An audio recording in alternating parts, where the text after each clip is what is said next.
হ্যাঁ, উদ্দীপকটা হচ্ছে a equal x square minus 3x minus 1 এবং p plus 1 by 3 equal root পাই।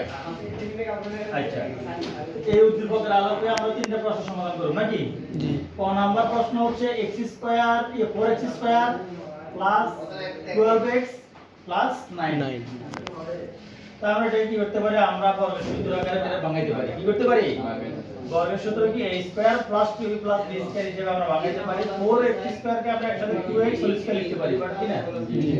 তার পরবর্তীতে প্লাস প্লাস ঠিক আছে 2 সূত্রে 2 এই 2x দিয়ে দিলাম।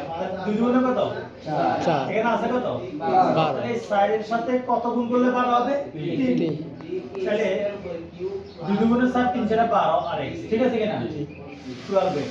আচ্ছা, আর 3 9 কে আমরা লিখতে পারি 3 স্কয়ার। কি 3 স্কয়ার? তাহলে কি হলো? a square plus 2a b plus b square. তাহলে a square plus 2ab plus b square কে কার সূত্র? a প্লাস b স্কয়ারের সূত্র। হয়ে গেল এটি উত্তর। ঠিক আছে না?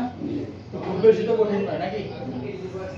তারপরে খ নম্বর প্রশ্নটা বলছে a ইকুয়াল 0 হলে কি হলে? a ইকুয়াল 0 হলে x to the power 4 minus 1 by x to the power 4 এর মান নির্ণয় করতে কইছে। এটার প্রতি আমি তোমাকে বিশেষ করে নজর দেব, খেয়াল করো। আমাদের দেওয়া আছে উদ্দীপকে এর মান কি দেওয়া আছে? উদ্দীপকে এর মান আছে, দেখো। জি। এর মান হচ্ছে x square minus 3x minus 1। আচ্ছা, আমরা লিখলাম a ইকুয়াল 0 হলে প্রশ্নের মধ্যে বলছে a ইকুয়াল 0। a ইকুয়াল কি? 0 বলে x to the power 4 minus 1 by x to the power 4 মান নির্ণয় করতে বলা হয়েছে। দেখো, তো আমরা লিখলাম দেওয়া আছে a ইকুয়াল 0। কি a ইকুয়াল 0?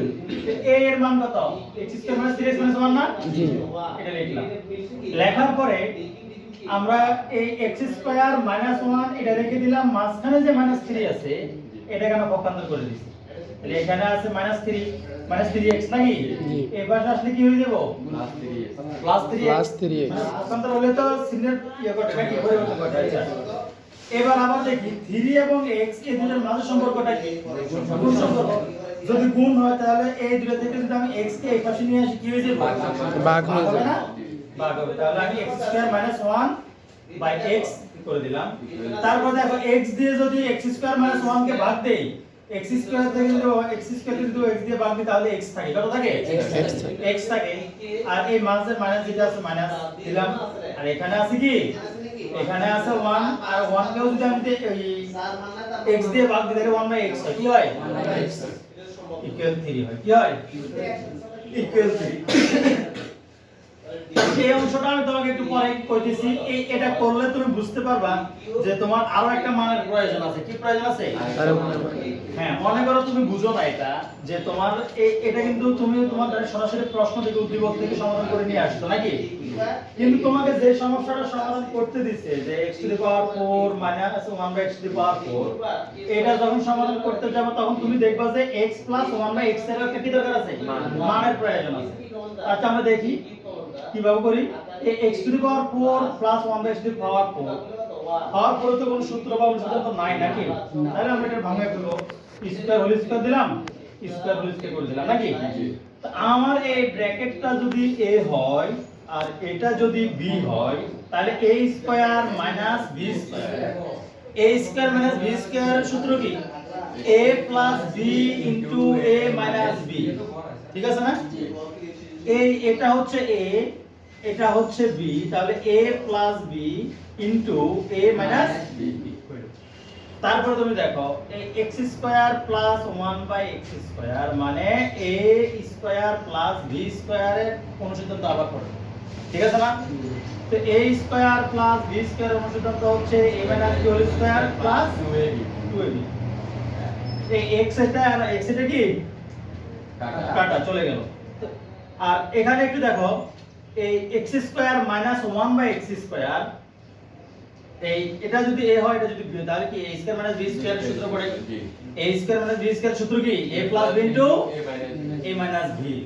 আচ্ছা, তারপর দেখো এই x মাইনাস 1 বাই x, খেয়াল করো x মাইনাস 1 বাই x এটার মান আছে আমরা এখানে পাইছি 3 কত পাইছি 3 যে 3 স্কয়ার দিয়ে দিলাম এর উপর স্কয়ার আছে স্কয়ার দিলাম প্লাস প্লাস দিলাম 2 এবং 1 এই দুটো যদি গুণ করে তাহলে কত হয় 2 একে 2 তারপরে এই যে এখানে x 1/x এটার কিন্তু মান নাই আছে এই মানটা নাই এই মানটা না থাকার কারণে আমরা এখানে মান বসাতে পারবো না যদি না পারি তাহলে আমরা এই মানটা বাইরে করে নিয়ে আসতে হবে মানটা বের করে নিয়ে আসতে হবে না এই মানটা বের করে নিয়ে আসার সিস্টেমটা হচ্ছে এই যে x 1/x হোল স্কয়ার যেটা আছে এটার উপর হোল স্কয়ার দিয়ে দেব দিয়ে আমরা অনুসিদ্ধান্তটা হ্যাঁ প্রয়োগ করব তাহলে a b হোল স্কয়ারের অনুসিদ্ধান্ত কি a b whole square 4ab তো x এবং x কাটা চলে যায় তাহলে x 1/x এর মান হচ্ছে 3 এটার উপর যদি স্কয়ার দেই তাহলে কত হয় 3 3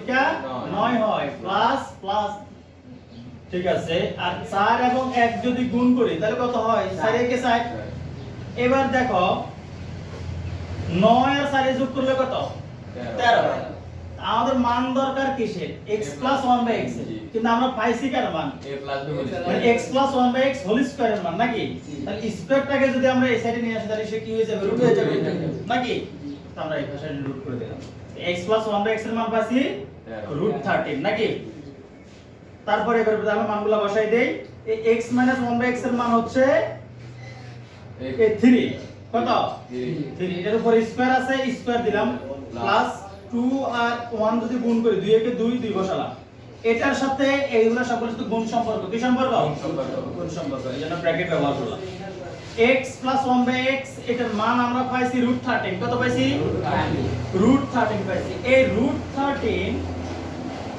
আর x 1/x এটার মান হচ্ছে 3 কত 3 তারপরে এটা ইয়ে করে দেখি হিসাব করে দেখি 3 এর উপরে স্কয়ার দিলে 3 3 কে 9 কত 9 প্লাস 2 ঠিক আছে আর এখানে আছে কত মানে 13 √13 আর 3 গুণ করলে কত মানে 13 3 কত হ্যাঁ আচ্ছা এরপরে 9 আর 2 যোগ করলে কত হয় 11 হয় গুণ 3√13 আচ্ছা এই 11 আর 3 যদি গুণ করে তাহলে কত হয় 3 11 33√13 সুতরাং এটাই উত্তর উত্তরটা বুঝা গেছে তাহলে এখানে জটিলতাটা হচ্ছে তোমার এখানে x